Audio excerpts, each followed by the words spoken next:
eu sou o André Orsini, estamos começando mais um PortoCast. O PortoCast ele é parte integrante do Encontro Regional Indústria Porto, sempre levando informação de importância da área logística, portuária e industrial para quem nos assiste e nos acompanham no PortoCast. O PortoCast é produzido aqui no estúdio da Wordcom Brasil, em parceria com a TV Record Litoral e Vale e com a TV Tati Band Litoral.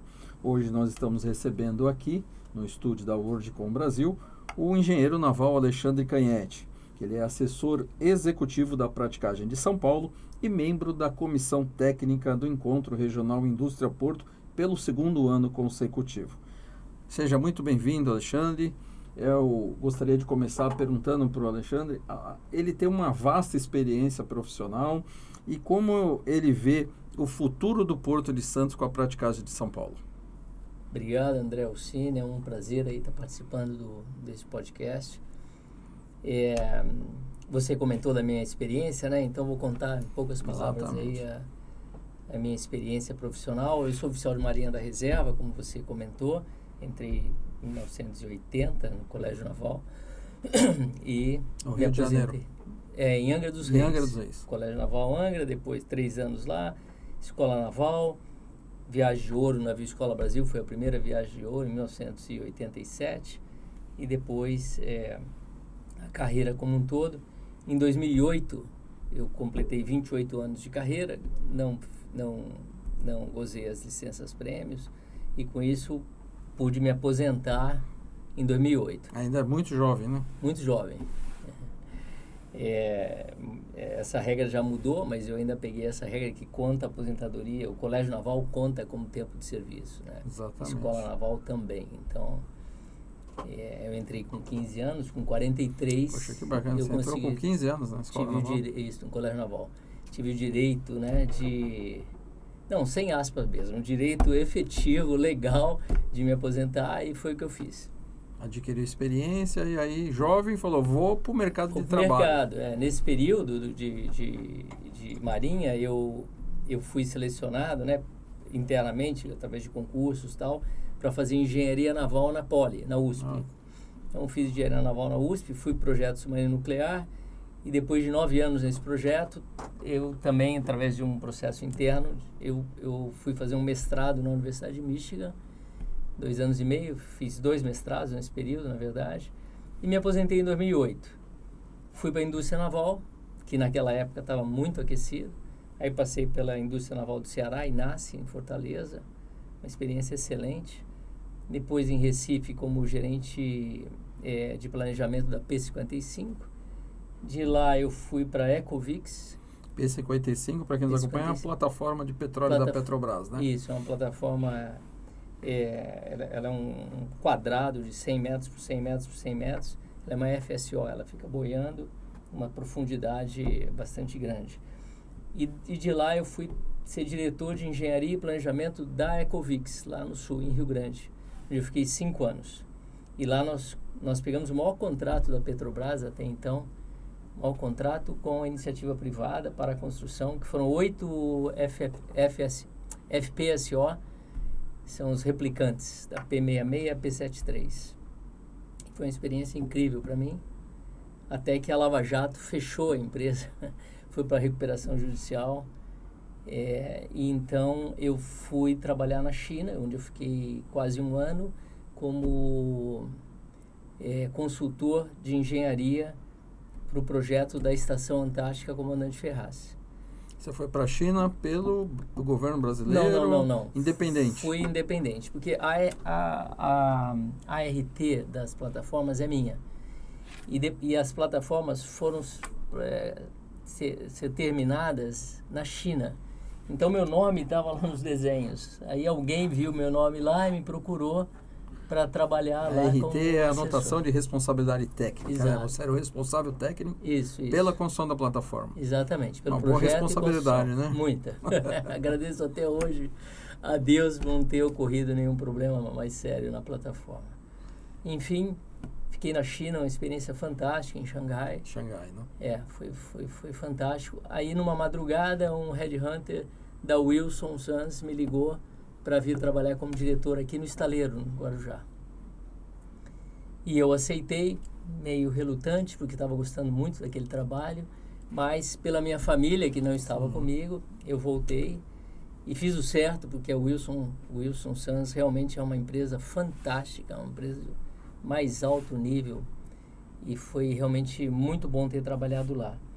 E nesse período, ainda na Wilson, eu fiz uma consultoria.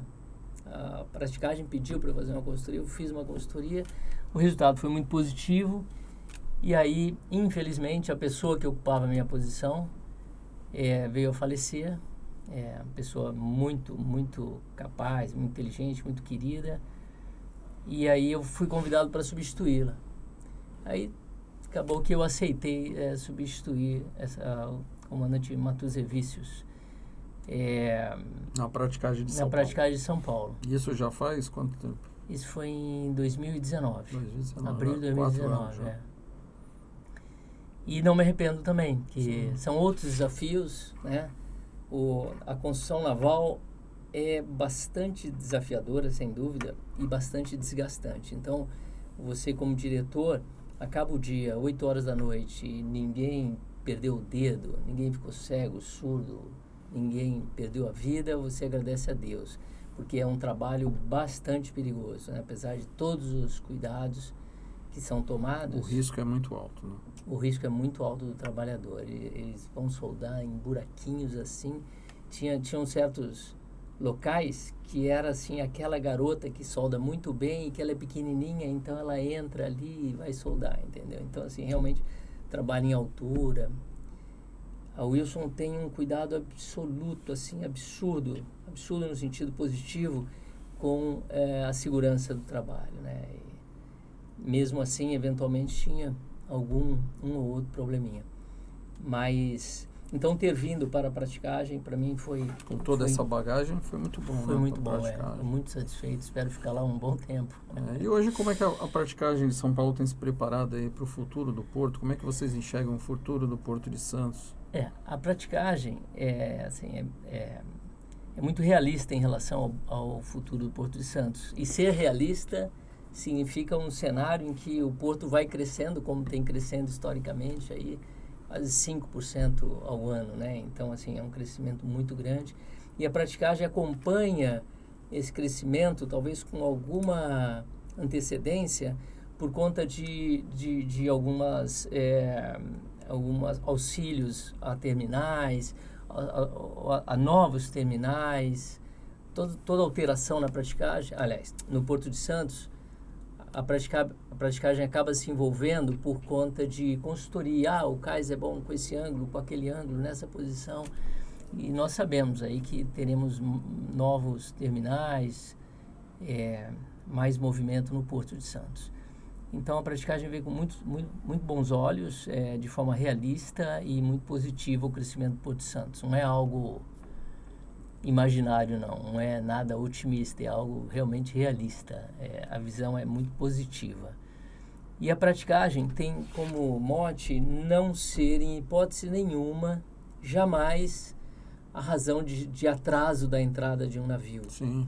Ou do não crescimento do porto. Então, por isso, a praticagem já há muitos anos, ela se prepara para um movimento muito maior do que é hoje.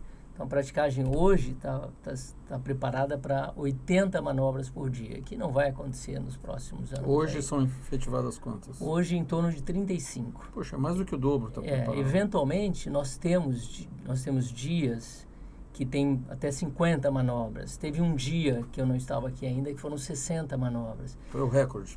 Foi o recorde. Então, vale muito aquela sabedoria popular que dia de pouco é véspera de muito e vice-versa, né? Então, quando o porto fecha, por exemplo, fica aqueles navios acumulados que precisam entrar, porque o terminal está vazio, etc. Ou aqueles navios que já estão prontos para sair, estão presos pelo fechamento do porto. Então, no dia seguinte, o movimento é muito maior. Então, a praticagem hoje, para isso, ela tem em torno de 120 funcionários, ela tem 17 lanchas, ela tem 60 práticos. Na associação nossa, tem 60 práticos. Além disso, tem 3 outros práticos na ZP-16, que não são associados. Mas com esses 60, essas 17 lanchas, esses 55 marítimos, total 120 funcionários, a praticagem está preparada para 80 manobras por dia, que, convenhamos, está bastante folgado, né? Assim, a gente quer garantir que, de fato, a praticagem não será um problema para o porto, como de fato não tem sido, né? Para quem nos acompanha, vale a pena a gente falar que a praticagem de São Paulo, que está estabelecida aqui em Santos, na entrada do canal, também faz as manobras do Porto de São Sebastião. Exato. Né? A sua equipe se desloca para lá, normalmente via terrestre, né? Para poder fazer essas manobras lá e volta para cá. Então tem as manobras que são feitas no canal do Porto de Santos, mas também lá em São Sebastião. Lá quantas manobras dão diariamente em média? Lá são bem menos manobras, né? Em torno de meia dúzia de manobras, mais ou menos, incluindo os navios da Petrobras. Sim, que são os que mais operam lá. Que são os que mais operam lá, exatamente. E na época dos navios de passageiro, que também tem lá, aí aumenta um pouquinho, como também aumenta aqui em Santos, né? Sim. Na época dos navios passageiros. Exatamente. Bom, Canhete, a praticagem ela tem um papel aí que é de importância nos portos para dar segurança na carga. Essa é a função do prático, né? Segurança na carga, segurança para as pessoas. Ele usa a sua experiência ali, o seu conhecimento do canal, da movimentação da maré, principalmente que agora com o aumento do tamanho dos navios que tem vindo, né? Eu sei que a praticagem qualificou e ela comprou equipamentos para que os práticos se modernizem, né, nessas operações, mas também a gente tem um avanço tecnológico, né? A gente tem inteligência artificial, a gente tem visto aí cada vez mais recursos que têm tirado a ocupação do ser humano, né? São equipamentos dentro do porto, são equipamentos em todos os segmentos aí, que eles têm sido cada vez mais precisos. Com todos esses equipamentos, a gente pode dizer que a função, o emprego prático é uma profissão do futuro? É uma profissão do futuro. Eu vou explicar por quê. E eu digo assim, com uma certa tranquilidade, né? Eu sou engenheiro naval pela Poli, tenho 3 mestrados. Um dos mestrados voltado a sistemas de propulsão, que inclui sistemas de controle e tudo mais. Sem dúvida que a inteligência artificial, a precisão dos sensores, dos controles, tudo isso vai facilitar muito o serviço do prático, porque as informações serão ainda mais precisas. Já são. Só um parênteses rápido, a praticagem, os práticos usam para os navios maiores um equipamento chamado PPU, que é Portable Pilot Unit, que é um iPad. Ele leva dois itens, dois pequenos cubos assim, que ele coloca ali na asa do navio. Isso quando o prático sobe no navio, ele leva numa mochila. Exato, nas costas. Aí os navios maiores, por exemplo, os navios 2 práticos, são navios que qualquer erro é um acidente. Então ele leva esses dois, eu falei cubo, mas 2 cilindros pequenininhos assim, que foram desenvolvidos por uma empresa que foi incubada na USP, empresa de engenheiros navais, Argonauta. E eles colocam isso na asa do passadiço e aquilo dá uma precisão de centímetros na posição do navio. Usam satélites, não o GPS como o nosso, mas o DGPS, que é um GPS corrigido para centímetros. Então, existem já sensores muito modernos e precisos, mas sem dúvida, eu não tenho a menor dúvida que serão ainda mais precisos. Enfim, daqui a pouco você vai ter um drone em cima do navio para o prático ver. Eu acredito muito nisso. Um drone acompanhando a entrada para ele ter uma visão aérea. Eu estou chutando aqui, agora eu viajei. Sim. Mas enfim, o ponto é que o número de variáveis que o prático considera é muito grande. Então, ele considera o estado do navio, que pode ser exatamente o mesmo navio, mas na engenharia naval a gente brinca, né? Nada é tão diferente quanto 2 navios iguais. Então, cada navio tem pequenas nuances diferentes. O navio está com uma carga diferente, isso significa um calado diferente. Naquele dia o vento é a maré é outra, a corrente de maré é outra, a altura de ondas, os rebocadores que foram te ajudar são diferentes, o mestre daquele mesmo rebocador é outro, aquele cara é um pouco mais medroso, no bom sentido, né? Mais cuidadoso, desculpa, mais cuidadoso, aquele outro é mais arrojado, tá chovendo forte, tem neblina, então o radar não está funcionando. Então, assim, o comandante está nervoso, é aquele comandante ansioso, que às vezes o prático dá uma determinada ordem, por exemplo, no ball thruster, e o comandante discorda um pouco, então ele finge que cumpriu a ordem, mas ele não cumpriu exatamente. Então, assim, são tantas variáveis, Ursini, que eu, assim, acho pouco provável que ele seja substituído.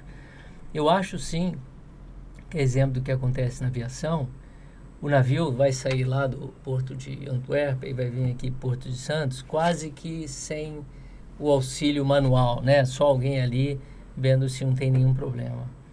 Mas assim como na aviação, na hora de pousar o avião, quem segura ali é o piloto. Na hora de decolar e piloto. pousar é o piloto. Na hora de... Mesma coisa. Então, eu não vejo o prático sendo substituído por inteligência artificial, pelo menos nos próximos, sei lá, 30 o prático anos, ele tem anos. o poder de vetar a entrada de um navio, caso ele perceba que o navio não tem condições, às vezes de manutenção, de mecânica, está com algum tipo de problema, ele pode falar ao comandante, esse navio não vai entrar? Sim. Ou não cabe a ele essa decisão? Não cabe a ele a decisão, mas ele alerta a autoridade portuária ou marítima, autoridade marítima, que é a Marinha, dizendo, olha, esse navio, o calado dele não permite a saída dele. Tá? Então, aí só aproveitando esse gancho, né, o prático, ele não pode negar a manobra. Interessante. E ao mesmo tempo, ele não sabe qual navio que ele irá manobrar, porque é um rodízio, chama rodízio único. Então, vai seguir numa fila.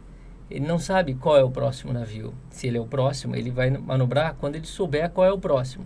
Da mesma forma, o navio não sabe qual é o prático que vai manobrá-lo. Então, o prático tem que estar preparado para manobrar qualquer navio em qualquer situação,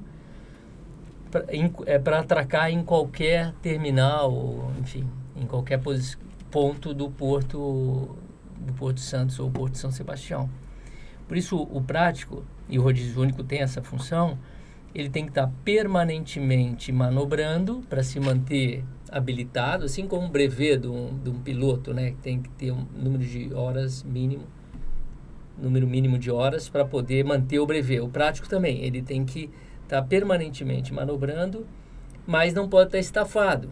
Exato. Então, cansado, estressado. Então, o rodízio único permite que o prático mantenha a sua frequência de manobras e, ao mesmo tempo, não esteja cansado de tanto manobrar, vamos dizer assim. Porque o trabalho do prático exige um esforço físico, que subir aquelas escadas e depois lá dentro ainda subir, às vezes, 8 andares de um prédio. E tem que ter, assim, exige um esforço mental, uma concentração muito grande, porque se errar... É uma responsabilidade, né? Errar a posição de dar aquele grau de leme para aquele navio, que é 12, para aquele outro navio é 10... Enfim, naquele momento certo, considerando a corrente, o vento, a onda, etc., ele tem que estar com tudo isso, tem que estar focado efetivamente na situação, né? No navio. O maior desafio para o prático no canal do Porto Santos é o calado? Não necessariamente, né? O calado é uma condição de entrada. Então, o nosso centro, o C3OT, Centro de Coordenação e Comunicações do Tráfego Aquaviário, né, do C3OT. Na verdade, do tráfego aquaviário eu coloquei por conta, o C3OT. Ele já avalia o calado. Se não tem calado, não é que o navio não vai entrar, o navio vai aguardar a situação adequada para entrar. Então, o calado não é um grande problema para o prático. Uma vez liberado a entrada, que significa que o calado do navio é adequado àquelas condições de maré daquele momento, o prático vai conduzir o navio. É claro que o prático considera o calado, porque se o calado for grande, e aí que é a underkill clearance, que é a folga abaixo da quilha. Às vezes você tem uma folga abaixo da quilha de meio metro. Então, existe um fenômeno hidrodinâmico chamado squat, que é agachamento em inglês. Quando o navio passa por uma folga abaixo de quilha muito pequena, ali há um movimento de água muito maior do que se essa folga fosse maior. Esse movimento de água muito maior tem uma equação de um gênio do passado chamado Bernoulli, que quando a velocidade da água aumenta, a pressão diminui. E aí o navio é puxado para baixo, ele aumenta o calado. Então, isso é proporcional à velocidade ao quadrado. Então, o prático tem que estar atento para, se o underkill clearance, né, essa folga for pequena, ele ir mais devagar do que ele costuma ir. Se a folga é maior, então ele pode ir mais rápido. Então, estou dizendo isso para dizer que o calado também é importante, sim. Mas eu acho que uma das preocupações, sem dúvida, é a visibilidade. E às vezes aqui no Porto Santos, como ocorreu a semana passada, você tem nós chamamos de caroço, né? Uma neblina, ou uma névoa, enfim, que fecha a visibilidade. Tem até no nosso Instagram, posso falar o Instagram aqui? Sim, que é Praticagem DSP, Praticagem de São Paulo. Nós colocamos um post do prático Adriano, que ele não conseguia ver a proa do navio, né? E ele não podia fazer mais nada, a não ser seguir em frente e tirar o navio. Ele estava manobrando um navio de quantos metros? Eu acho que era 300 e poucos metros, eu não tenho certeza. Já um navio grande, um conteneiro. Então ele saiu, estava tudo bem. Aí no meio do caminho veio a neblina, de repente, ela se forma. Fechou o tempo, fechou o porto. E ele tem que enfrentar. Fechou o porto, o que ele não pode fazer, voltar, né? Não dá mais para voltar, não dá mais para girar. Vai em frente e segue com navegação radar. Então essa é uma preocupação. Às vezes a chuva é tão densa que também borra todo o radar e a visibilidade fica muito ruim, é outra preocupação. Os ventos repentinos, né, as rajadas de vento, muitas vezes não previstas. Então você tem uma previsão de um vento de 20 nós. Isso já restringe algumas manobras, principalmente aquelas manobras de navios ro-ro, aquele roll-on, roll-off, que parece um castelo, que você já deve ter visto. São navios que transportam automóveis. Isso, que tem uma área vélica muito grande. Então, você considerando a previsão, você já restringe alguma coisa. Mas, às vezes, a previsão é 20 nós e entra 35, 40 nós, entendeu? De repente. Então, isso é uma preocupação muito grande, porque se o navio tem uma área vélica muito grande e um calado pequeno, é muito difícil segurar o navio no rumo dele. Então, o vento, quando sai do porto, as ondas também são muito preocupantes, porque quando o prático vai embarcar ou desembarcar, e principalmente quando ele vai desembarcar, em que ele sai de um navio mais estável, uma lancha que parece um cavalo pulando para cima e para baixo, quando tem onda, como sexta-feira, onda de 1,80 m, 1,90 m, chegou mais, a 2,5 metros, mas para descer numa situação dessa é muito mais arriscado, né? Sim. Então, o prático é uma preocupação para o prático, sim, todas essas situações. O prático, ele está sempre atento à meteorologia como um todo, né? A situação do mar, ondas, vento, corrente de maré, visibilidade, chuvas, então... Muito bom. Hoje tivemos uma aula aqui sobre a praticagem de São Paulo. Nós estamos chegando ao fim, agora eu queria só que você comentasse para nós aqui qual o papel que um evento como esse, que você tem participado com a gente, que é o Encontro Regional Indústria Porto, tem para toda a nossa região. Cine, para mim é muito claro que a praticagem, o porto, os terminais, os armadores, são todas ferramentas logísticas para atender o dono da carga, né? E eu tenho dois donos da carga, falando de uma forma muito genérica. Aquele que está trazendo mercadoria, né, para o Brasil, e aquele que está exportando mercadoria. Ambos usam o porto como uma ferramenta logística. Então, o porto cresce na medida em que existem cargas para serem exportadas e para serem importadas, né? E toda a máquina porto, que inclui a praticagem, vai se adaptando a esses clientes, né? Sim. Que no fim das contas são quem banca tudo isso, né? Então, quando você fala num evento como esse, que vai tratar da indústria na região do Porto, você fala exatamente disso, de trazer mais cargas, importar mais matéria-prima e exportar, eventualmente, mais produto acabado. Então, é tudo que o Porto precisa. Assim, nós valorizamos muito esse evento, achamos isso fundamental, de muita importância. É um evento que vai fortalecer o crescimento do Porto e, é claro, vai trazer empregos para a cidade, melhoria da qualidade de vida de uma forma geral, de todas as maneiras, né? Então, por isso que a Praticagem patrocina, né? Faz parte dos patrocinadores desse evento, e a Praticagem realmente acredita que isso é um evento muito importante. Eu espero realmente que o evento, assim como foi o primeiro evento, seja muito prestigiado e que as autoridades percebam e se mobilizem no sentido de facilitar a instalação de indústrias na região. Na região. Estamos chegando ao fim de mais um PortoCast, que faz parte integrante do Encontro Regional Indústria Porto. Hoje tivemos aqui o Alexandre Canhete, que é diretor executivo da Praticagem de São Paulo. Tivemos uma aula sobre prático, né? Essa profissão aí que é muito questionada, né? Com relação ao tamanho da responsabilidade. Aqui o Canhete nos colocou sempre o aperfeiçoamento, sempre aí os estudos que o prático tem que ter, até porque os navios mudam, se modernizam, e o prático precisa acompanhar.